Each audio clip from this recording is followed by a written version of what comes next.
Welcome back to Max TV. నేను మీ శ్రావ్య. ఈ రోజు మనతో పాటు ఉన్నారు life insurance and general insurance K Papaiah గారు, ఎల్ఐసి అండ్ సిఎల్ఐ. మరి సార్తో మాట్లాడదాం. నమస్తే సార్. నమస్తే అమ్మా. ఎలా ఉన్నారు సార్? బాగున్నామండి. Yes sir. సార్, అసలు నౌడేస్ ప్రెసెంట్ ఈ జనరేషన్లో అసలు పెన్షన్ అనేది అవసరమా సార్? 100% అవసరం అండి. పెన్షన్ అనేది 100% అవసరం. నవే డేస్లో పెన్షన్ లేకపోతే ఈ యొక్క వ్యక్తి జీవితం అంటే ఏదో ఒక ఉద్యోగం చేస్తూ అతను ఉద్యోగ విరమణ అనంతరం లేదు 60 సంవత్సరాల తర్వాత అతని పరిస్థితి కుటుంబంలో తన పిల్లలు సెటిల్ అయిపోతారు. ఈ రోజుల్లో ఒకరే పాప బాబు. వాళ్ళిద్దరు సెటిల్ అయిపోయిన తర్వాత వాళ్ళు ఎక్కడ జాబ్ చేస్తారో కూడా తెలియదు, వాళ్ళు ఎక్కడ ఉంటారో కూడా తెలియదు. కానీ ఈ రోజుల్లో ఖర్చులు విపరీతంగా పెరిగిపోయాయి. అయితే పిల్లలకు కూడా తల్లిదండ్రులు చూసుకోవాలని ఉంటుంది, కానీ వాళ్ళకు వచ్చే శాలరీతో తల్లిదండ్రులను చూడకపోవచ్చు, చూసేంత లేదు, చూడాలని లోపల తపన ఉంటుంది. వచ్చే చిన్న చిన్న ఉద్యోగాలు, పెద్ద ఉద్యోగమైనా చిన్న ఉద్యోగమైనా తల్లిదండ్రులను చూడటానికి ఇతని ఖర్చులకే సరిపోవట్లేదు. ఆ టైంలో ఈ యొక్క పేరెంట్కు అంటే 60 పైబడిన పర్సన్స్కి పెన్షన్ అనేది లేకపోతే అతన్ని చాలా ఇబ్బంది పడాల్సి వస్తుంది. ప్రతి చిన్న అవసరానికి కూడా కొడుకుని కానీ కూతుర్ని కానీ లేకపోతే కోడల్ని కానీ అడగాల్సి వస్తుంది.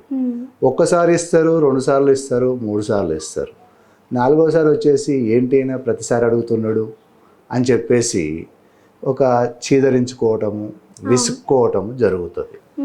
ఈ యొక్క పరిస్థితుల ప్రభావంతో ఈ విధంగా జరిగిన దాంట్లో నా యొక్క అనుభవంలో చాలామందే ఉన్నారు. పెద్ద పెద్ద కంపెనీ వాళ్ళు ఉన్నారు, మామూలు పర్సన్స్ ఉన్నారు. ఉదాహరణకి రేమాన్ షోరూమ్ వాళ్ళు చాలా రెహమాన్ షోరూమ్స్ అంటే బట్టల కంపెనీలలో చాలా పెద్ద కంపెనీ, చాలా బ్రాండెడ్ కంపెనీ. వారి యొక్క కుమారులకి, వారి యొక్క వారసులకు ఆస్తులు పంచిన తర్వాత వారి యొక్క తల్లిదండ్రులను చూసుకోకపోవటం వల్ల వాళ్ళు చాలా ఇబ్బందులు పడ్డారు. కోర్టుకెళ్ళి వారి యొక్క హక్కులను సాధించుకోవడం జరిగినది. కాబట్టి పెన్షన్ అనేది అవసరం. ఇంకా చిన్న చిన్న కుటుంబాలు అంటే చెప్పాల్సిన పని లేదు. మధ్యతరగతి కానీ, మిడిల్ కానీ, ఎబోవ్ మధ్యతరగతి కానీ, హై క్లాస్ కానీ, లో క్లాస్ కానీ ఎవరికైనా పెన్షన్ అవసరం. పెన్షన్ లేని జీవితం ఎలా ఉంటుందని అంటే ఒకరిపై పరాన్న జీవిలాగా ఉండటం, అంటే డిపెండెంట్గా ఉండటం, ఒకరిపై ఆధారపడదు. తనకి ఏదో ఆలోచన వస్తుంది, ఒక మంచి ఆలోచన, తన మెడిసిన్స్కే కావాలి. మంచి ఆలోచన అంటే ఓకే ఉన్నది, ఈరోజు ఎంటర్టైన్మెంట్ కోసం సినిమాకి పోదాము, ఏదో తర్వాత బయట చూద్దాము, సొంతంగా టిఫిన్ చేసి వద్దాము అనుకుంటే కూడా అతనికి పెన్షన్ అమౌంట్ లేకపోతే వేరే వాళ్ళపై డిపెండ్ కావాల్సి వస్తుంది. కాబట్టి పెన్షన్ అనేది అవసరం. ఇలా కొన్ని ఉదాహరణలు చూసుకుంటూ పోతే ఈ రోజుల్లో మరి కమర్షియల్ అయిపోయారండి పిల్లలు. అంటే వాళ్ళకు తర్వాత అదే పరిస్థితి వస్తుందని అర్థం చేసుకుంటలేరు. ఈ యొక్క తల్లిదండ్రులకు పెన్షన్ లేని తల్లిదండ్రులను తీసుకుపోయి ఓల్డేజ్ హోమ్లో వేయటం, లేదు అనాథాశ్రమంలో వేయటం. అనాథాశ్రమంలో కూడా వేస్తున్నారు, ఓల్డేజ్ హోమ్లో వేస్తున్నారు. ఇంకా ఎంతో అంతో ఆస్తి ఉంటే పిల్లల్ని చదివిపించి ఒక మంచి ప్రయోజకులను చేసి వారి యొక్క మ్యారేజ్లు అయ్యి వారు వేరు ప్రాంతాల్లో నివసిస్తుంటే ఆ తరుణంలో ఒక విలేజ్లో ఉన్న తల్లిదండ్రుల దగ్గర ఆస్తులు కనుక ఉంటే 5 ఎకరాలు, 10 ఎకరాలు, 20 ఎకరాలు ఎంత ఉంటే అంత ఈ యొక్క పిల్లలు ఆస్తిని పంచుకొని తల్లిదండ్రులను వదిలేసిన సందర్భాలు కూడా ఉన్నాయి. ఈ మధ్య కాలంలో నేను పేపర్లో, టీవీలో చూశాను. ఒక పర్సన్, ఒక లేడీ వైఫ్ అండ్ హస్బెండ్ కలిసి వారు సొంతంగా ఇల్లు నిర్మించుకొని పిల్లల్ని సిటీల్లో చదివిపించి, ఒక కొడుకు పోలీస్ ఆఫీసర్ అయిందంట, ఇంకో కొడుకు వచ్చేసి కానిస్టేబుల్ అట, ఇంకో పర్సన్ వచ్చేసి వేరే డిపార్ట్మెంట్. వీళ్ళు ముగ్గురు అయిన తర్వాత వీరికి ఉన్న 13 ఎకరాల ల్యాండ్ని ముగ్గురు కొడుకులకు సమానంగా పంచిన తర్వాత పంపమని గొడవ చేశారు. పంచిన తర్వాత జరిగే సిచ్యువేషన్ కన్నా పంపమని వీళ్ళు మ్యారేజ్లు అయ్యి దూరంగా ఉన్న తర్వాత దాన్ని పంచడం కోసము విపరీతమైన ఒక రకమైన ఇబ్బందులు పెట్టారు. విపరీతమని అంటే బయటికి చెప్పుకోలేని తండ్రి ఎలాగో చనిపోయాడు, తల్లిని కొట్టడం, మానసికంగా హింసించడం, అవసరం అనుకుంటే నేను గన్నుతో కాల్ చేస్తాను బెదిరించటం, అలా చేయటం కూడా జరిగింది. ఇది టీవీలలో వాట్సాప్లలో విపరీతంగా చక్కర్లు కొట్టింది. అయితే ఆ యొక్క ఆమె ఈ బాధ భరించలేక ఆ ఆస్తిని పంచిన తర్వాత ఆమెకు ఎలాంటి పెన్షన్ లేదు. ఎందుకంటే ఆ వ్యక్తి ఒక రైతుకు పెన్షన్ లేదు కాబట్టి ఆమెకు వచ్చేది ఏముంటుంది? ఏమీ లేదు. గవర్నమెంట్ ఇచ్చేది ఆసరా పెన్షన్ అనేది 1000-2000 ఇస్తుంది గవర్నమెంట్. అవి కూడా తీసుకునే అంత ప్రబుద్ధులు తయారయ్యారు. అయితే ఈమె విషయానికి వచ్చేసేస్తే ఈ ఆస్తులు పంచిన తర్వాత ఆమెకు తింటేందుకు తిండి లేక ఆ విలేజ్ వదిలిపెట్టి పక్క సిటీకి వచ్చేసి ఈ యొక్క బస్టాండ్ దగ్గర అడుక్కోవటం మొదలుపెట్టాది. ఏంటమ్మా మీరు ఇలా అడుక్కుంటున్నారు, ఏంటి మీరు అంటే ఇది బాగా బ్రతికిన వ్యక్తి, చూసిన వాళ్ళు ఉంటారు, తెలిసిన వాళ్ళు ఉంటారు కదా. ఒక విలేజ్లో ఉన్న తర్వాత అక్కడ వాళ్ళు బాగా అంటే ఒక 10-15 ఎకరాలు అంటే మంచిగా ఉన్న కుటుంబమే. ఈ కొడుకులు చేసిన నిర్వాహకం వల్ల ఆమె వచ్చేసి ఓ టౌన్లో అడుక్కుంటుంటే ఏంటమ్మా మీరు ఇలా అడుక్కుంటున్నారని చెప్పి తెలిసిన వాళ్ళు ఉంటారు, నాలాంటి వాళ్ళు మీలాంటి వాళ్ళు ఉన్న తర్వాత పరిచయం ఉంటుంది కదా. ఏంటమ్మా ఇలా ఉంటున్నారు అని అంటే, లేదండి ఇలా నా కొడుకులకి ఇలా పనిచేసాము, ఎక్కడికి ఆస్తులు పంచిన తర్వాత నన్ను రోడ్డు మీద వదిలేశారు, నా పరిస్థితి ఈ విధంగా అయింది, నాకు ఎలాంటి ఇన్కమ్ లేదు, చేద్దామంటే ఓపిక లేదు. ఇప్పటికి చేసి ఏదో ఒకరిని అడుక్కొని తినడం కన్నా ఏదో పని చేసి బతకడం బెస్ట్ అనే ఆలోచనలో చూద్దామంటే ఇప్పుడు ఒంట్లో ఓపిక లేదు, నొప్పులు, రోగాలు. ఈ పరిస్థితుల్లో ఏం చేయమంటారు? ఇది తప్ప అని చెప్పేసానంటే ఈ యొక్క మాధ్యమంలో మన యొక్క మీడియా చాలా ఫాస్ట్గా ఉన్నది.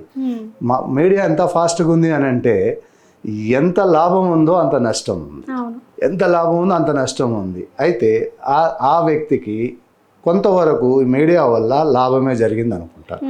అప్పటికప్పుడు స్థానిక ఎమ్మెల్యే గారు, స్థానిక నాయకులు స్పందించి ఈ రిజిస్టర్ ఆఫీస్కి వెళ్ళి అంటే ఎంఆర్ఓ ఆఫీస్కి వెళ్ళి వాళ్ళు ఏ కొడుకులకైతే ఈ యొక్క ప్రాపర్టీని రాసి వాళ్ళ పేరు మీద రిజిస్ట్రేషన్ చేశారో దాన్ని క్యాన్సిల్ చేస్తూ వారికి వారి యొక్క ల్యాండ్ వారి సొంతం చేయడం జరిగింది. సదరు వ్యక్తి ఏదో కౌలుకి ఇచ్చుకుని ఏదో ఇప్పుడు ప్రశాంతంగా బతుకుతున్నారు. కాబట్టి ఇంత రాద్ధాంతం అవసరమా? మొదటి నుంచి పెన్షన్ అనేది ఏర్పాటు చేసుకుంటే బాగుంటుంది. ఎలా చేయాలి పెన్షన్ అనేది మనలో మనకే రావాలి. మనలో మనకే రానంత వరకు మార్పు ఎక్కడి నుంచి రావాలి?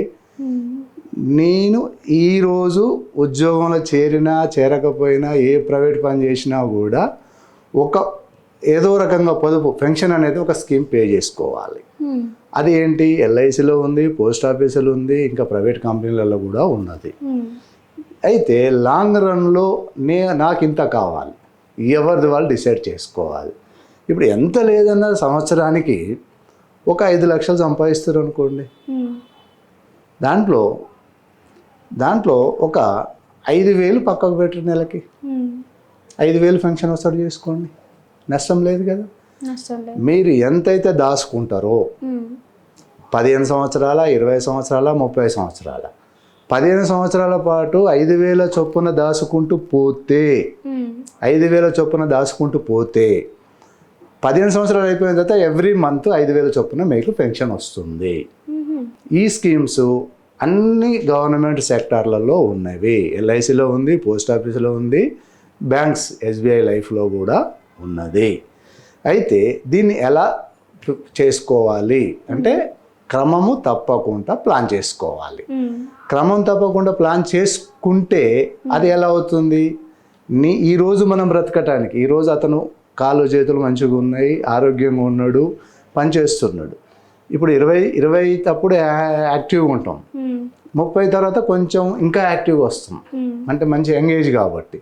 35 తర్వాత తగ్గిపోతుంది, 40 తర్వాత ఇంకా తగ్గుతుంది, 45 తర్వాత ఇక నొప్పులు, అదే బీపీ, షుగర్లు, ఒంటి నొప్పులు, రకరకాల ప్రాబ్లమ్స్, ఏజ్ ప్రాబ్లమ్స్ వస్తూనే ఉంటాయి. 50 తర్వాత ఇంకా ఎక్కువ అవుతాయి.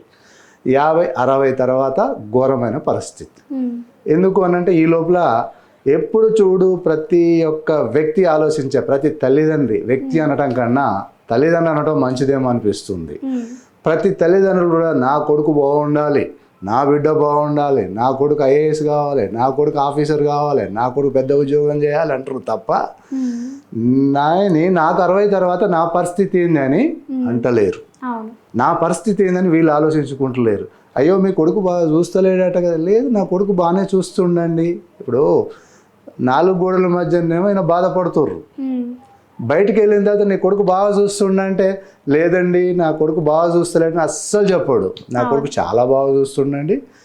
ఈయన సొంతంగా ఒక ధోతి ఒక చొక్కా బట్టలు కొనుక్కున్నా కూడా నా కొడుకే ఇప్పించిండండి అని చెప్తుండు.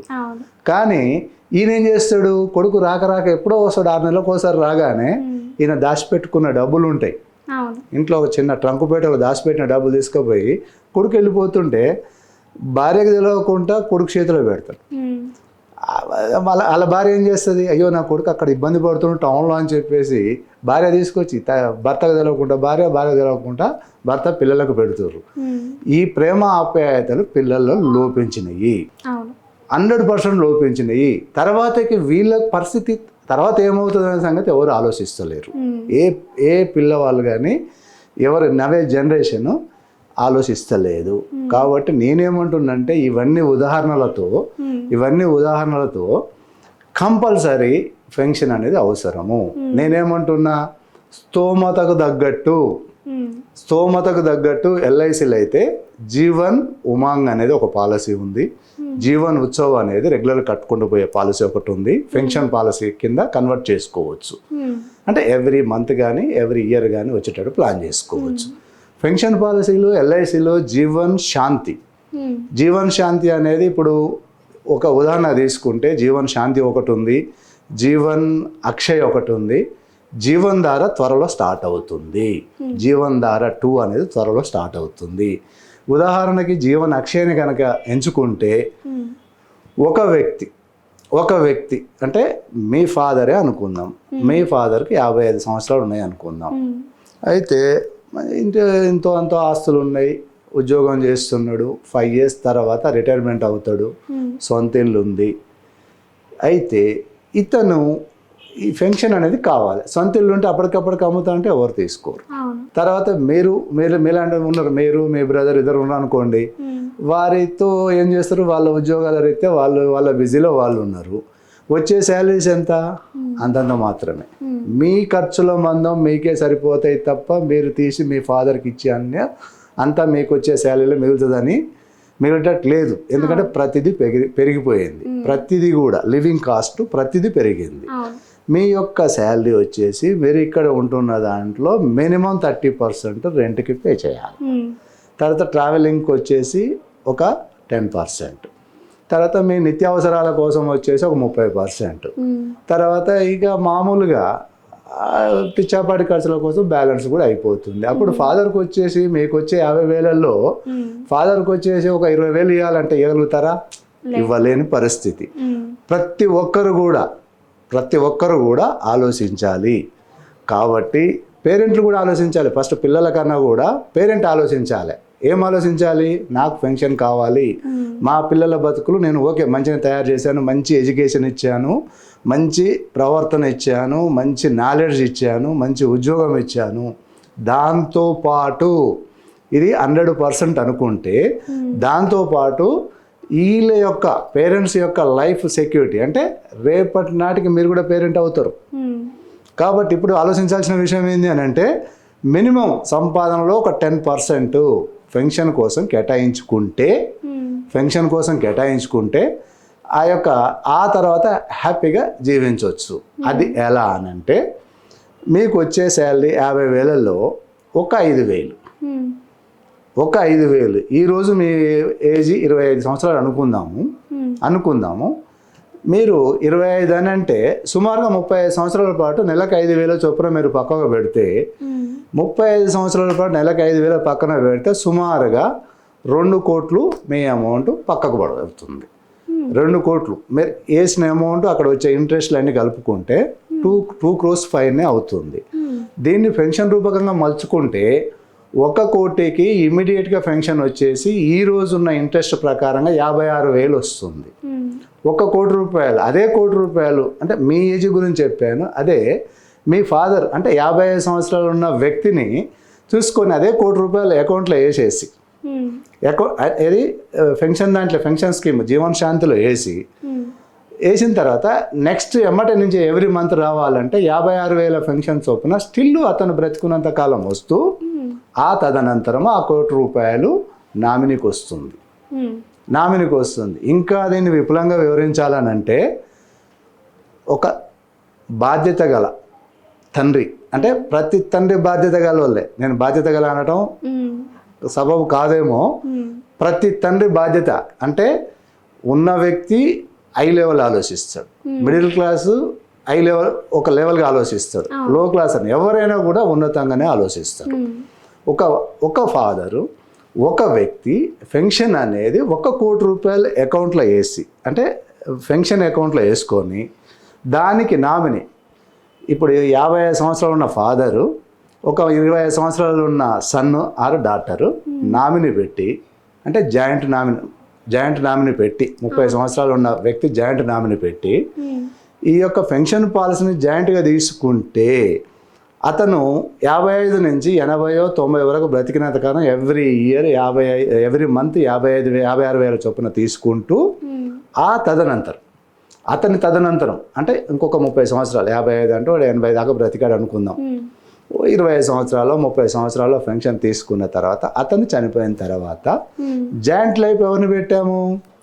ఫాదర్ సన్ కానీ డాటర్ని కానీ పెట్టాము. ఇద్దరిని కూడా 2 నామినీస్ కూడా జాయింట్ కూడా పెట్టుకోవచ్చు. అప్పటి వరకు ఏమవుతుంది? 25 సంవత్సరాలకి ఈ యొక్క 30 సంవత్సరాలు ఉన్న వ్యక్తికి మ్యారేజ్ అయ్యి అతని పిల్లలు కూడా వస్తారు. ఇతను చనిపోయిన తర్వాత వెంటనే నామినీ చేంజ్ చేసుకుంటే 1 crore పాలసీ కనుక పెట్టేసేస్తే 1 crore పెన్షన్ పాలసీ కనుక తీసుకొని ఉంటే అతనికి ఎలాంటి ఇబ్బంది లేకుండా నడుస్తుంది. ఆ తర్వాత అతని సన్ ఆర్ డాటర్ వారు కూడా ఇబ్బంది లేకుండా నడుస్తుంది. వీళ్ళు కూడా అప్పటికి అయిపోద్ది కదా, 25 సంవత్సరాలు అయిపోతే వీళ్ళు 50కి వచ్చేస్తారు. 50కి వచ్చిన ఇతనికి కూడా ఇబ్బంది పెన్షన్ కావాలి, వీళ్ళ పిల్లలు పెద్దోళ్ళు అవుతారు. ఇతను బ్రతికినంత కాలం ఎవరు జాయింట్ లైఫ్ సన్ బ్రతికినంత కాలం కూడా ఇతనికి వస్తూ ఇతని తదనంతరము తను 3 తరాలు కూర్చొని హ్యాపీగా తినొచ్చు. 1 కోటి రూపాయలు కనుక జీవన్ శాంతి కనుక తీసుకొని ఉంటే ఎక్సలెంట్ పాలసీ, చాలా బాగుంటుంది. ఇలాంటి పాలసీ ఎల్ఐసి ఇంకోటి ఎల్ఐసి ఎంతకాలం ఉంటుంది అంటే ఎల్ఐసి డౌట్ పడవచ్చు, మీకు ఒక డౌట్ రావాలా ఉంటుందా ఎల్ఐసి అంటే ఇది గవర్నమెంట్ సెక్టారు. ఎల్ఐసి ఎన్నో తరాల పాటు ఉంటుంది. ఇప్పటికీ 1956 నుంచి ఇప్పటిదాకా నడుస్తూనే ఉంది, ఇంకా నడుస్తూనే ఉంది. 56 లక్షల కోట్ల ఆస్తులు నికర ఆస్తులు ఉన్నవి. ఈరోజు గవర్నమెంట్ నడుస్తుంది అని అంటే ఎల్ఐసి ఎస్బీఐ. ప్రతి గవర్నమెంట్కి కావాలి అని అంటే ఎల్ఐసి దగ్గర డబ్బులు అప్పు తీసుకుంటారు. గవర్నమెంట్ ప్రతి ఒక ప్రాజెక్ట్ కావాలి, ఒక కొత్త విజన్ చేయాలి అని అంటే ఎల్ఐసియా ఎస్బీఐయా ఈ రెండు కూడా ఆర్థికంగా చాలా పెద్ద ఎసెట్స్ గవర్నమెంట్కి. కాబట్టి గవర్నమెంటు ఇండియాలో ప్రజాస్వామ్యం ఉన్నంత కాలం ఎల్ఐసి ఉంటుంది. కాబట్టి ఎలాంటి అపోలోకి పోవాల్సిన పని లేదు. నాకు ఒక డౌట్ వచ్చింది. ఇప్పుడు మీరు 15 years ఇలా కట్టుకోవచ్చు అని చెప్పారు కదా, అంటే ఇయర్లీ కట్టుకోవచ్చు లేదా మంత్లీ కూడా కట్టుకోవచ్చు అని చెప్పారు కదా. ఫర్ సపోజ్ మంత్లీగానే కట్టుకున్నాం అనుకో, మనకేమైనా టైం పీరియడ్ ఉంటుందా సార్? అంటే ఈ డేట్ కల్లా కట్టాలి అని అంటే, లేదా మంత్లో ఏ రోజైనా కట్టుకోవచ్చా? మీరు అడిగిన క్వశ్చన్ చాలా బాగుంది, అది డౌట్. అయితే పెన్షన్ పాలసీలో ఏ పాలసీ అయినా కూడా 1 month గ్రేస్ పీరియడ్ ఉంటుంది. 1 month గ్రేస్ పీరియడ్ ఉంటుంది. ఇవాళ డేట్ ఆఫ్ కమెన్స్మెంట్ 12/11/2024. ఈ రోజు మీరు పాలసీ చేశారనుకోండి, నెక్స్ట్ మంత్ 12/12/24 నాటికి మీరు ఆ రోజు పే చేసుకోవచ్చు. ఆన్లైన్లో కానీ ఈసీఎస్ ద్వారా కానీ, అంటే బ్యాంకు ఈసీఎస్ పెట్టేశారనుకోండి ఆటోమేటిక్గా డెబిట్ అయిపోతుంటుంది. ఇలా ఆపడానికి ఒకవేళ అందులో బ్యాలెన్స్ లేకపోతే మాత్రం ఆగిపోతుంది. అయిపోయినప్పుడు మనం ఎమ్మటే పే చేసుకోవాలి. విత్ ఇన్ 1 మంత్ లోపల మనం తీసుకున్న ప్రతి పాలసీని పే చేసుకుంటూ పోవాలి. ఓకే. పోతే అలా అవుతుంది. మనతో 5,000 చొప్పున ఈరోజు 30 సంవత్సరాలు ఉన్న వ్యక్తి, 25-30 సంవత్సరాలు ఉన్న వ్యక్తి మీకు 60 వచ్చే వరకు కట్టుకుంటూ పోతే 2 CR వచ్చింది అనుకోండి. ఆ రోజు 1 lakh అమౌంట్ మీకు ఆటోమేటిక్గా ఎవ్రీ మంత్ వస్తుంది. ఈరోజు ఒక్కొక్కటి నీటి బొట్టు కలిస్తేనే ఒక సముద్రం అవుతుంది. ఒక్కొక్క పైసా, ఒక్కొక్క రూపాయి సేవ్ చేస్తేనే పెద్ద కుండి అవుతుంది. ఎందుకు చెప్తున్నానంటే నేను ఒక వ్యక్తికి ఇంట్లో చెప్తే వాళ్ళ అతను అస్సలు వింటలేరు. వాళ్ళ వైపు ఈయన ఎప్పుడు వినడండి, డబ్బులు వస్తాయి విపరీతం ఖర్చు పెడతాడు అంటే, ఏం లేదమ్మా అని చెప్పేసి ఒక చిన్నపాటి కిడ్నీ బ్యాంక్ లాంటిది ఒకటి కొనేసి ఇచ్చేసాను. అంటే ఇది మట్టితో చేసింది, ఇంత పెద్దది. ఆయన దగ్గర ఎన్ని డబ్బులు ఉంటే అన్ని తీసుకుపోయి దాంట్లో వేసేయమ్మా అని చెప్పాను. ఎన్ని ఉంటే అన్నీ ఏమని చెప్పాను.